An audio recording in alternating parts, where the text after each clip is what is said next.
બ્રાહ્મણ કેવો હોવો જોઈએ એનો એક દાખલો અહીંયા આવતા આવતા મને એમ થયું કે મારે બ્રાહ્મણ કેવો હોવો જોઈએ આવું મને વિચાર આવ્યો રાજભા એટલે મેં જે મારા શબ્દોમાં આવડ્યું એવું લખ્યું છે એ તમારા મને મેં કીધું કે હું લેસન કરીને કંઈક નવું આવ્યું છે અને માસ્તર છું મને એમ થાય કે બ્રાહ્મણ કેવો હોવો જોઈએ આ સમાજ માટે માત્ર કોઈ કોમવાદી નહીં રાષ્ટ્રવાદી હોય એટલે મેં લખવાની કોશિશ કરી છે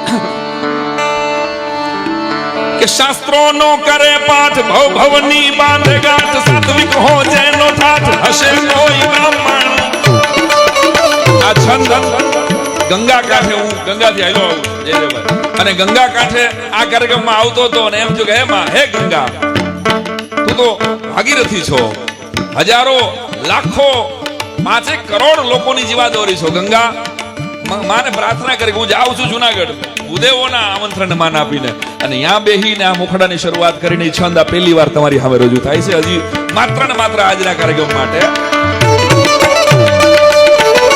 શાસ્ત્રોનો કરે પાઠ ભવ ભવની બાંધે ગાંઠ સાત્વિક હો જેનો ઠાઠ હશે કોઈ બ્રાહ્મણ શિવની ભક્તિ સંગાત શિખા સૂત્ર જનોય સાથ ભાલ તિલક માળા હાથ હશે કોઈ બ્રાહ્મણ શોક બોલે લગ લગાટ હૈયે ના હોય ગાટ વેદોની વાત અફાટ વિદ્યાના દાની અને એ સનાતનનો દીવો હોય બ્રાહ્મણ મરજીવો હોય આત્મજ્ઞાની બ્રાહ્મણની એ જ છે નિશાની ભાઈ આત્મજ્ઞાની બ્રાહ્મણ એ જ છે નિશાની ભાઈ આત્મજ્ઞાની બ્રાહ્મણની એ જ છે નિશાની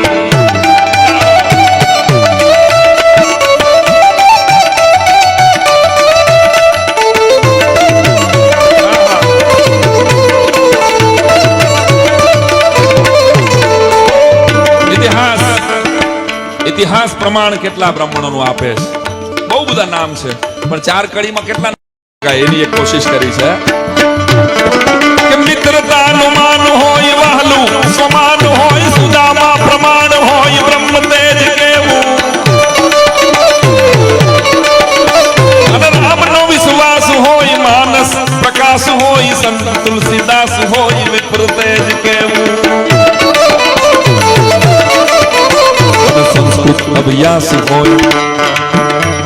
સંસ્કૃત અભ્યાસ હોય સંસ્કૃતિની પ્યાસ હોય શંકર ઇતિહાસ હોય જગત ગુરુ દાની સનાતનનો દીવો હોય બ્રાહ્મણ મરજીવો હોય આત્મજ્ઞાની બ્રાહ્મણની એ જ છે નિશાની ભાઈ આત્મજ્ઞાની બ્રાહ્મણ એ જ છે નિશાની ભાઈ આત્મજ્ઞાની બ્રાહ્મણની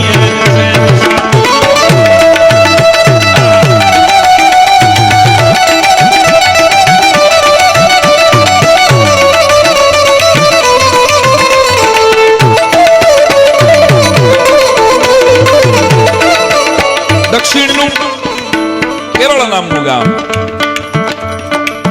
આર્યાંબા અને શિવગુરુ બોલતો નો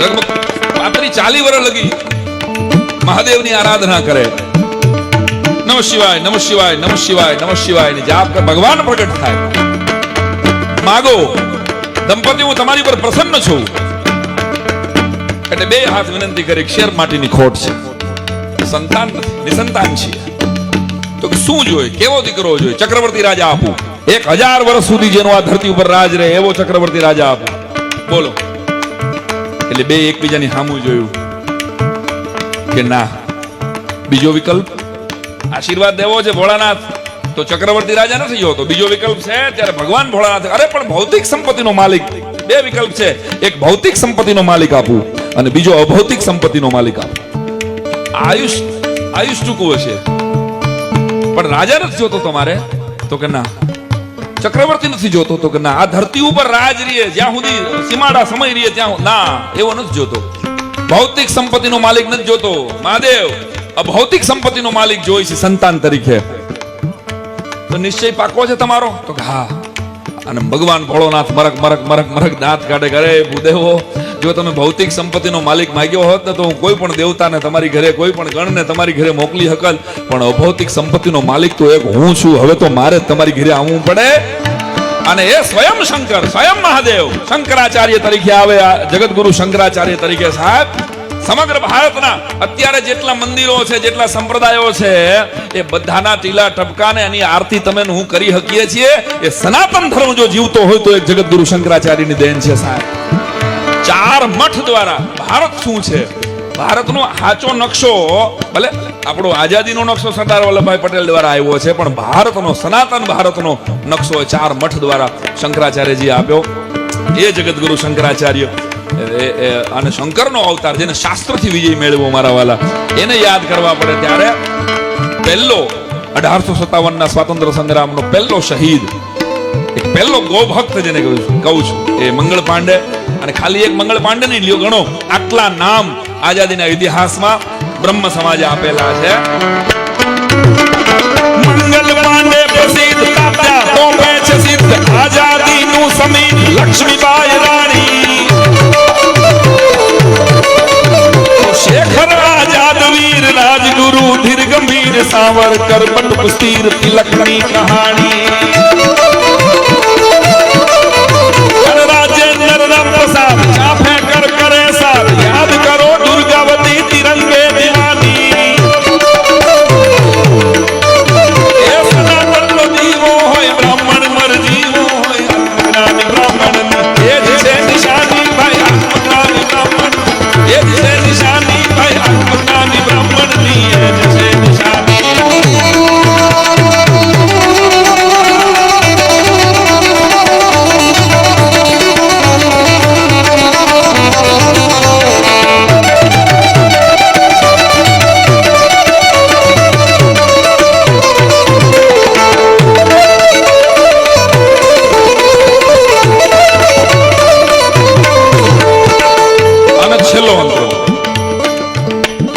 દાદા ગોરની વાત કરી તો કેમ ભૂલી શકો કે હમીરસિંહ ની હારે હમીરસિંહ 12 લડ્યો છે, અને એવું કહેવાય કે 1.5 મણ જનો એ મહાદેવ ની આસ્થા, એ દિવસે બળેવનો દિવસ હતો સાહેબ, જે દિવસે હમીરસિંહ વેતરાઈ ગયા, સોમનાથની સખાતે શહીદ થયા, ત્યારે બ્રાહ્મણો જનોય બદલાવતા હતા સોમનાથના પટાંગણમાં, અને ભરોસો હતો કે હમણાં આમાંથી ભમરા નીકળશે અને એ આ દુશ્મનોને મારશે. મહાદેવના ભરોસે બેઠા રહ્યા, કેટલાક લડ્યા, અને ત્યાં 1.5 મણ જનોયનો ઢગલો થયો છે, એટલા શહીદ થયા છે. એની શહાદતને પણ આપણે કેમ ભૂલી શકીએ. ત્યારે સોમનાથ પ્રાંગણમાં, સોમનાથ પ્રાંગણમાં, તળાજાના આંગણમાં લડ્યા છે સબદાંગણમાં, પડું ગોર દાદા, અને વેદ વચન ગાવે છે, પરશુરામ ધ્યાવે છે, લાડુ બહુ ભાવે છે, જમો ગોર દાદા. અને મારી પ્રાર્થના છેલ્લી કરી, મારી કોમ માટે, મારી જ્ઞાતિ માટે લખેલી મારા જીવનની આ પહેલી કવિતા, અને બહુ વિવેક સાથે, સહેજ વખાણે ન થઈ જાય, અને મારે પ્રશંસા તો કરવી પડે.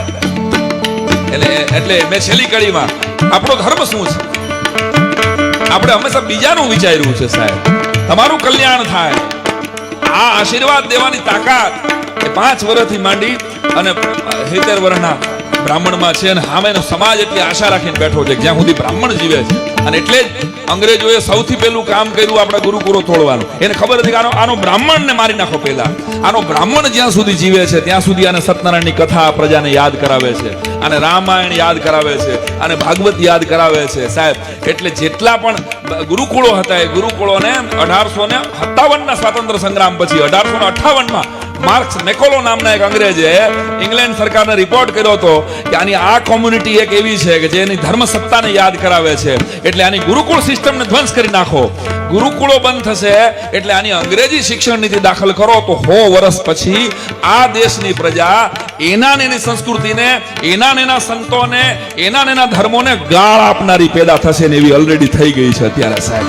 તમે જો ત્યારે આ તાકાત હતી આપણામાં કે આપણે યાદ કરાવતા હતા. હજી આજની તારીખે અમે ઈ જ કરીએ છીએ ને સાહેબ. આમ કોણ હતા? હરીહો લઈને બેઠા છે. આમ જોજો ભાઈ, તમારા વડવાઓ આવા કોઈ પણ ચારણ હોય, કોઈ પણ બ્રાહ્મણ હોય, કોઈ પણ બારોટ હોય, કોઈ પણ સાધુ હોય, કલાક્ષેત્ર સાથે જોડાયેલો કોઈ પણ વ્યક્તિ હોય, એ સંતવાણીમાં, ડાયરામાં તમને તમારો અરીસો દેખાડે છે. હવે અરીસામાં તો તમે જેવા હો એવા જ કળાવ ને. હવે એમાં અમારો તો કઈ વાંક જ નથી. અમે તો ખાલી લઈને આવ્યા, કાચવીને આવ્યા. આટલા વર્ષથી અરીસો છે એટલે ફરી ફરીને કહું છું કે કલાકારોની, કથાકારોની, સર્જકોની પાંખો કાપવાની કોશિશ ન કરતા, નહીં તો સમાજનું સત્ય નહીં મળે તમને ફરીવાર. તો તમારી તાળીઓના તાલ સાથે સોમનાથ પ્રાંગણમાં તળાજાના આંગણમાં બેઠા છે સવરાંગણમાં બડું ગોર દાદા. એ વેદ વચન ગાવે છે, પરશુરામ જાવે છે, લાડુ બહુ ભાવે છે, જમો ગોર દાદા. રાષ્ટ્ર પ્રેમી બ્રાહ્મણ હો, શાસ્ત્ર પ્રેમી બ્રાહ્મણ હો, ધર્મ પ્રેમી બ્રાહ્મણ હો, સાઈ કે કહાની સનાતનનો દીવો હોય, બ્રાહ્મણ મર જીવો હોય, આત્મજ્ઞાની બ્રાહ્મણ એ જ છે નિશાની ભાઈ, આત્મજ્ઞાની બ્રાહ્મણ એ જ છે નિશાની ભાઈ, આત્મજ્ઞાની બ્રાહ્મણની એ જ છે નિશાની. પાર્વતી પતાએ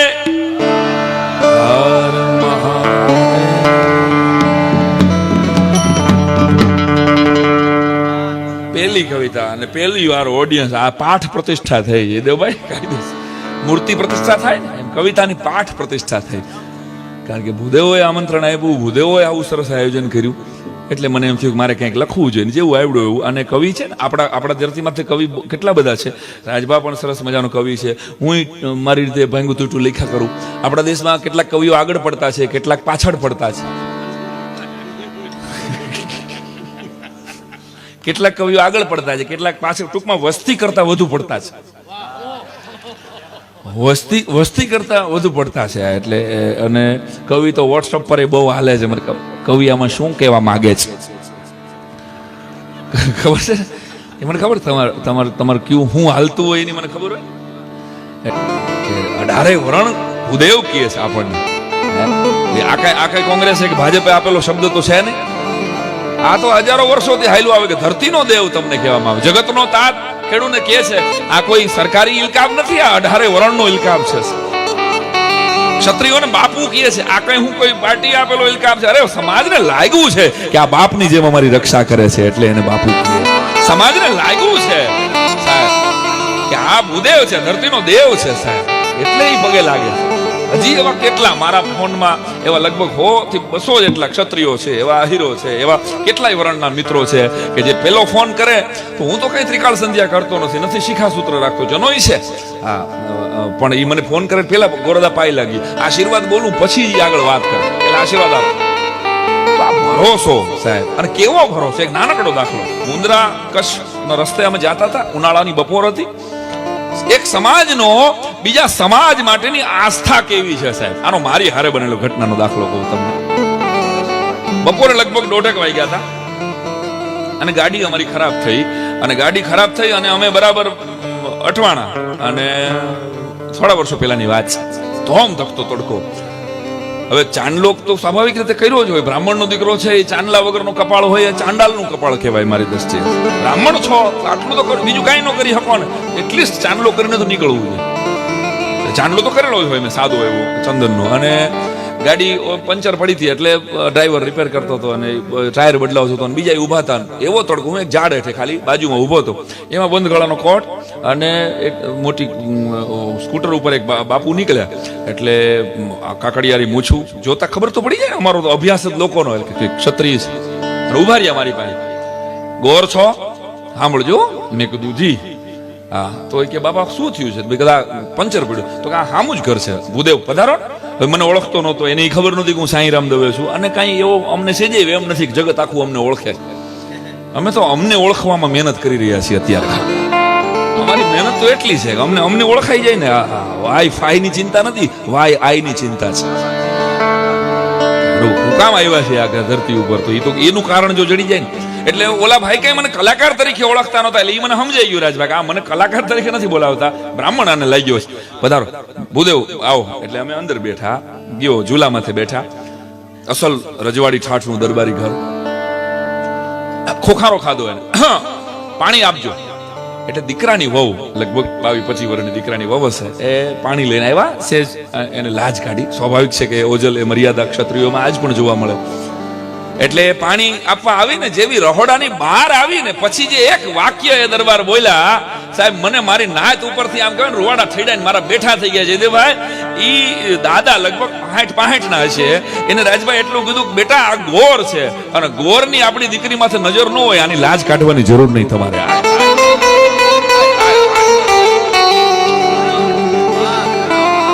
આ બ્રાહ્મણ છે અને હું આમ બે હાથ જોડીને પગે લાગી ગયો કે દાદા એક સમાજને એક બ્રાહ્મણના દીકરા ઉપર ભરોસો કેવો હોય. કારણ કે એ યાદ રાખો 18 વરણ જોડાય છે. આપણે એક સોપારીમાંથી ગણપતિનું સ્થાપન કરાવે છે આપણો બ્રાહ્મણ. આ સોપારીમાં ગણપતિ છે સાહેબ. સોપારી 1.5 રૂપિયાની સોપારીમાં ગજાનંદ ગણપતિનું આવાહન કરનારી કોમ છે સાહેબ. આ કેટલી શ્રદ્ધાથી 18 વરણ આપણી યારે જોડાય છે. હાય હાય કે આજથી તમે સૂર્યની સાક્ષીએ, આવું કહેવાય છે કે સૂર્યની સાક્ષીએ અને હું બ્રાહ્મણના વચને તમારી સાથે લગ્ન ગ્રંથિથી જોડાવું છું. બ્રાહ્મણના વચનની તાકાત કેવી હોય સાહેબ. આનું ગૌરવ એક બ્રાહ્મણ કર્મકાંડ કરતા હોય કે ન કરતા હોય એને સમજવાની જરૂર છે સાહેબ.